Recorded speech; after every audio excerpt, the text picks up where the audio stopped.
오늘 우리에게 주시는 하나님의 말씀은 시편 136편 1절에서 26절입니다. 구약성경 901페이지에 있습니다. 시편 136편 1절에서 26절입니다. 한 절씩 교독하겠습니다. 여호와께 감사하라. 그는 선하시며 그 인자하심이 영원함이로다. 신들 중에 뛰어난 하나님께 감사하라. 그 인자하심이 영원함이로다. 주들 중에 뛰어난 주께 감사하라. 그 인자하심이 영원함이로다. 홀로 큰 기이한 일들을 행하시는 이에게 감사하라. 그 인자하심이 영원함이로다. 지혜로 하늘을 지으신 이에게 감사하라. 그 인자하심이 영원함이로다. 땅을 물 위에 펴신 이에게 감사하라. 그 인자하심이 영원함이로다. 큰 빛들을 지으신 이에게 감사하라. 그 인자하심이 영원함이로다. 해로 낮을 주관하게 하신 이에게 감사하라. 그 인자하심이 영원함이로다. 달과 별들로 밤을 주관하게 하신 이에게 감사하라.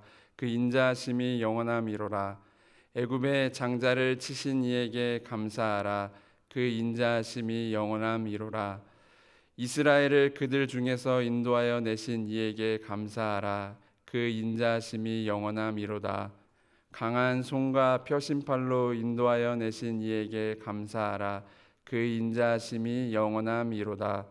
홍해를 가르신 이에게 감사하라. 그 인자하심이 영원함이로다. 이스라엘을 그 가운데로 통과하시게 하신 이에게 감사하라. 그 인자하심이 영원함이로다. 바로와 그의 군대를 홍해에 엎드러뜨리신 이에게 감사하라. 그 인자하심이 영원함이로다. 그의 백성을 인도하여 광야를 통과하게 하신 이에게 감사하라. 그 인자하심이 영원함이로다. 큰 왕들을 치신 이에게 감사하라. 그 인자하심이 영원함이로다. 유명한 왕들을 죽이신 이에게 감사하라. 그 인자하심이 영원함이로다. 아모리 인의 왕 시온을 죽이신 이에게 감사하라. 그 인자하심이 영원함이로다. 바산 왕 옥을 죽이신 이에게 감사하라. 그 인자하심이 영원함이로다. 그들의 땅을 기업으로 주신 이에게 감사하라. 그 인자하심이 영원함이로다. 곧 그 종 이스라엘에게 기업으로 주신 이에게 감사하라. 그 인자하심이 영원함이로다. 우리를 비천한 가운데에서도 기억해 주신 이에게 감사하라. 그 인자하심이 영원함이로다.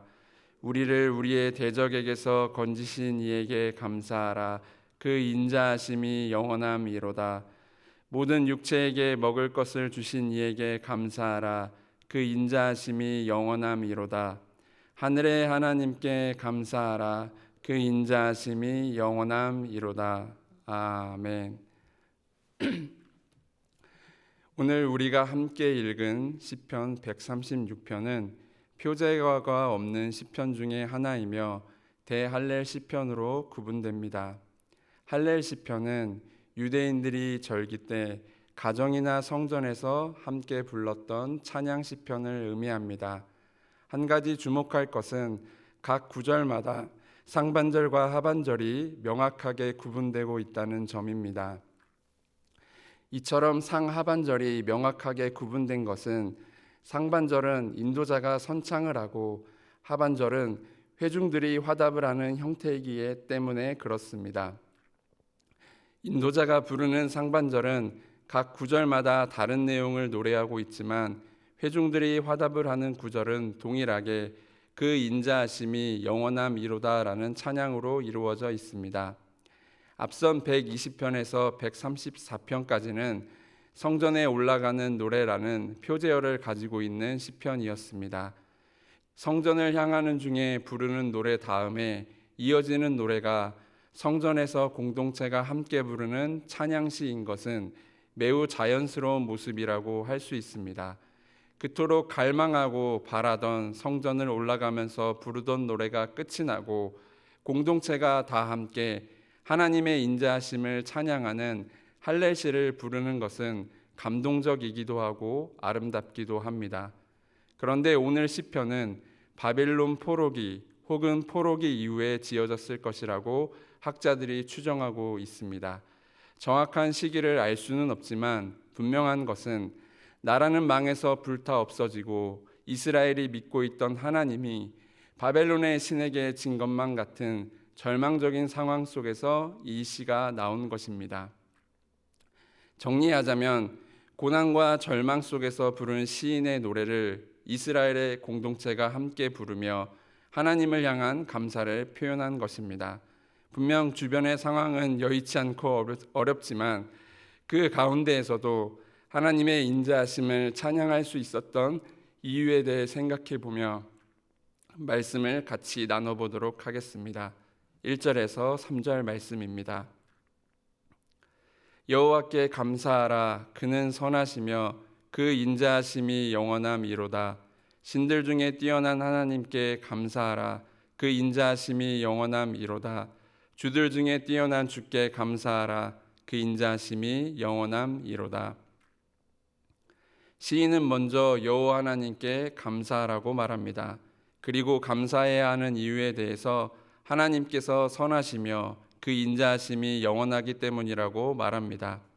대개의 경우 인간은 무언가를 보상으로 얻거나 타인으로부터 어떠한 것을 공급받아 빚을 졌다고 느낄 때 감사한 마음을 갖게 됩니다. 그런 의미에서 시인이 노래하는 감사는 하나님이 행하신 선하고 인자하신 일에 대해 일종의 부채의식을 가지고 그것을 되새기며 행하신 일을 인정하라는 의미입니다. 여기에 인자하심이라는 말은 헤세드입니다.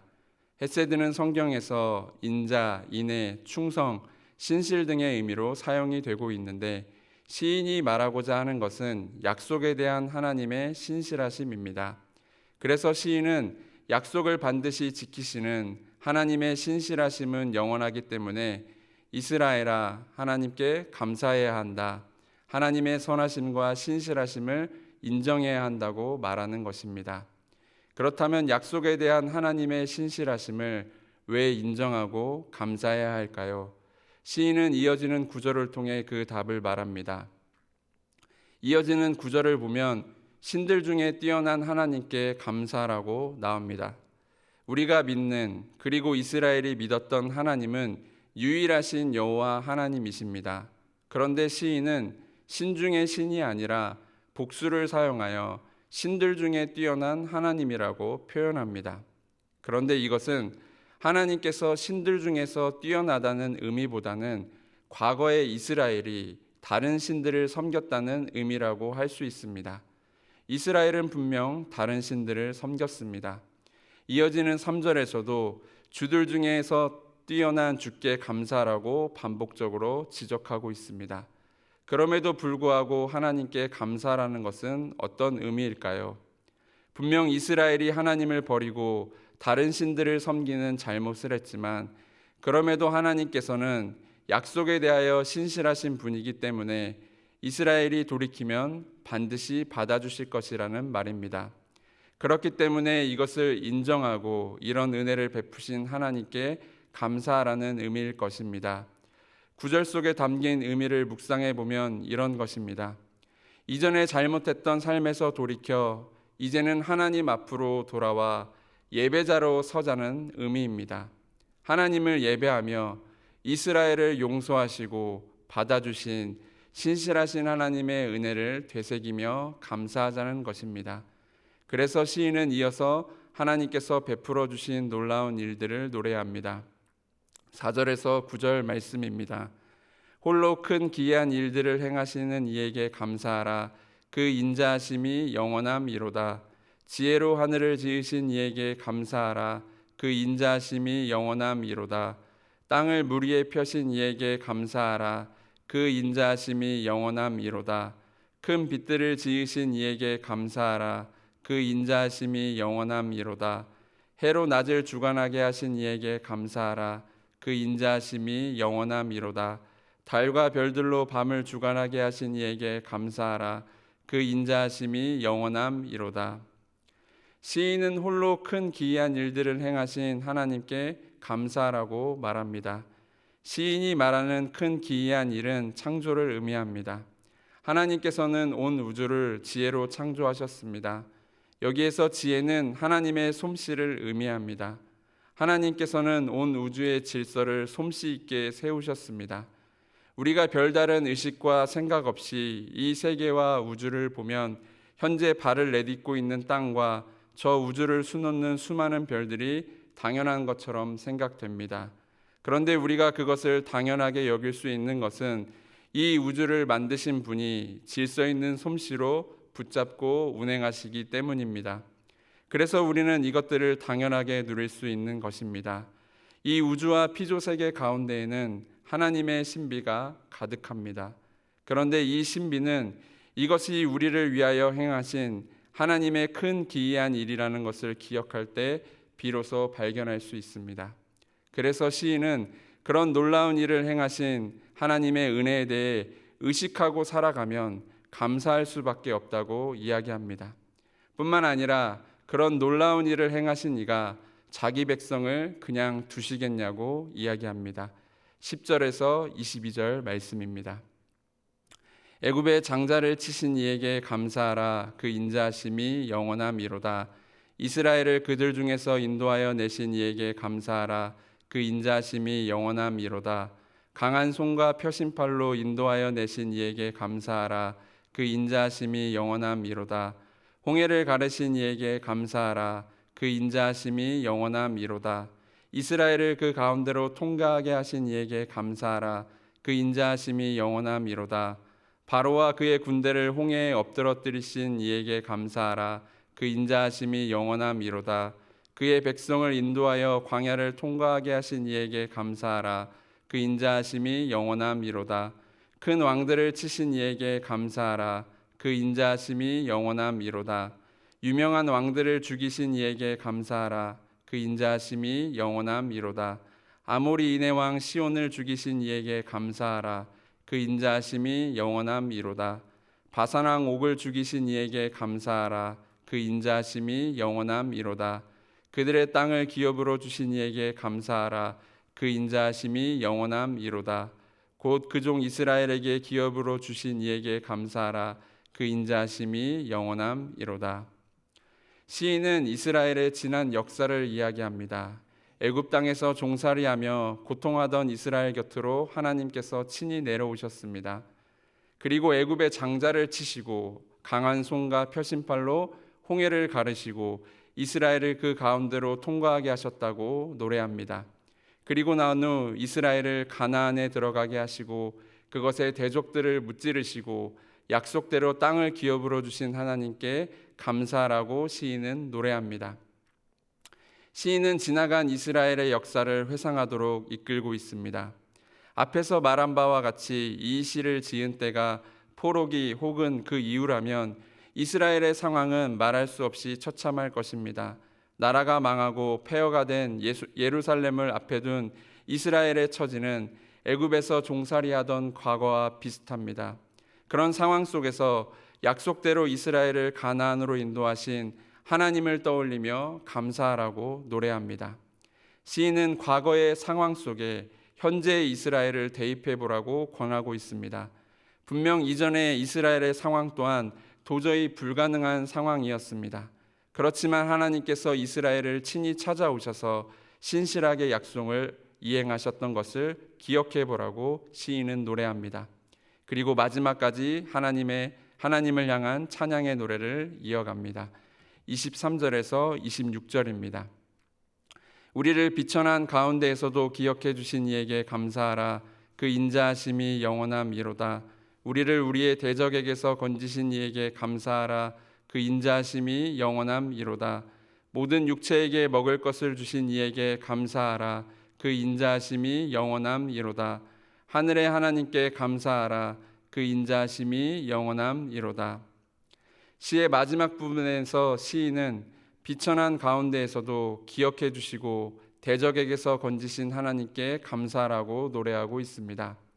다시 노래의 중간으로 돌아가 이스라엘을 애굽에서 구출해 내신 하나님을 노래하고 있는 것처럼 보이기도 합니다. 그런데 10절에서 22절까지의 노래에서는 이스라엘이 주된 대상이었습니다. 이스라엘을 인도하여 내고 이스라엘을 통과시키시고 이스라엘에게 기업을 주셨는데 시의 마지막 부분에 와서는 우리를 기억하고 우리를 건지시고 모든 육체에게 먹을 것을 주신 하나님께 감사라고 바뀌게 됩니다. 앞에서 노래했던 하나님의 구원의 역사가 과거의 사건이었다면 시인은 현재 일어나고 있는 하나님의 손길을 노래하고 있는 것입니다.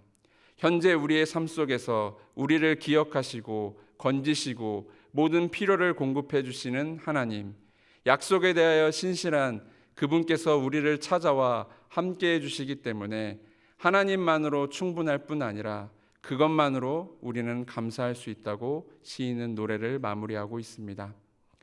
이제 오늘 말씀을 정리해 보겠습니다. 시인은 약속에 대하여 신실하신 하나님께서 행하시고 베푸셨던 일들을 기억하고 되새겨보자고 말했습니다.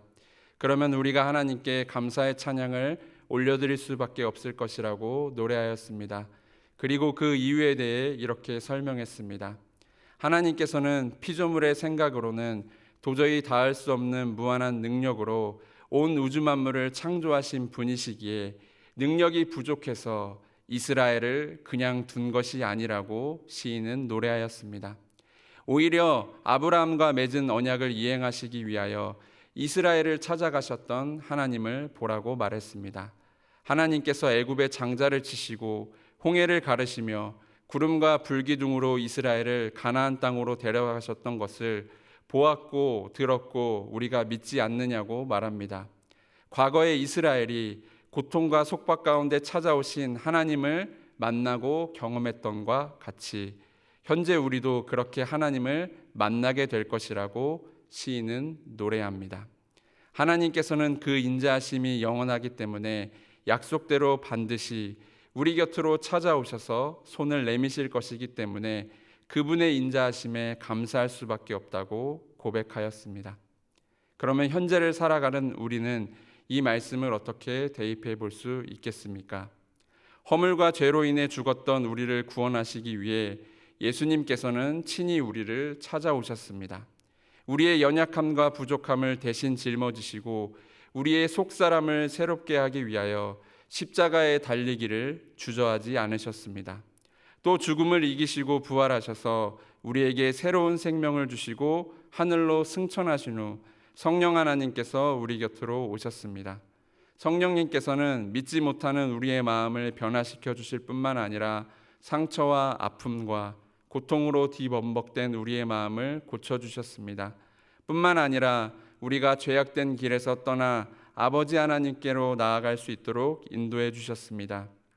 그리고 그 길에서 벗어나지 않도록 우리를 단련시키시고 하나님의 자녀다운 삶을 살도록 변화시켜 주셨습니다.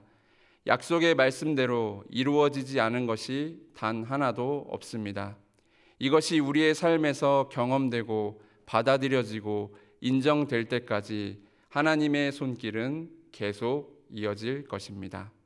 이 하나님께서 우리의 곁에 함께 계실 뿐만 아니라 우리의 삶에서 오늘도 역사하고 계시다는 것을 우리가 믿는다면 우리는 충분히 이 사실만으로도 감사할 수 있을 뿐만 아니라 어떠한 때에도 흔들리지 않는 굳건한 믿음을 가질 수 있게 될 것입니다.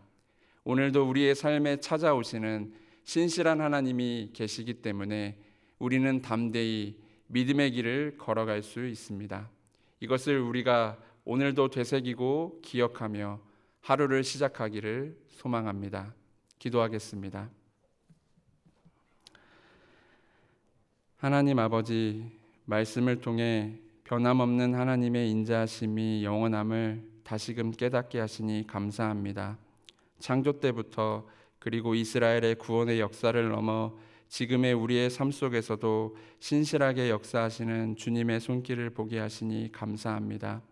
고난과 절망 가운데서도 하나님을 찬양했던 이스라엘 백성처럼 저희 또한 삶의 어려움 속에서도 주님의 선하심과 신실하심을 기억하며 감사할 수 있도록 저희들의 마음을 붙들어 주시옵소서. 또한 저희의 연약함과 부족함에도 불구하고 독생자 예수 그리스도를 통해 우리를 구원하시고 또 성령님과 늘 함께 해주시는 주님의 그 한없는 사랑에 감사를 드립니다. 하나님만이 저희의 충분한 이유가 되심을 믿습니다. 이 믿음으로 오늘 하루를 담대히 살아갈 수 있도록 인도하여 주시옵소서. 예수님의 이름으로 기도드립니다. 아멘.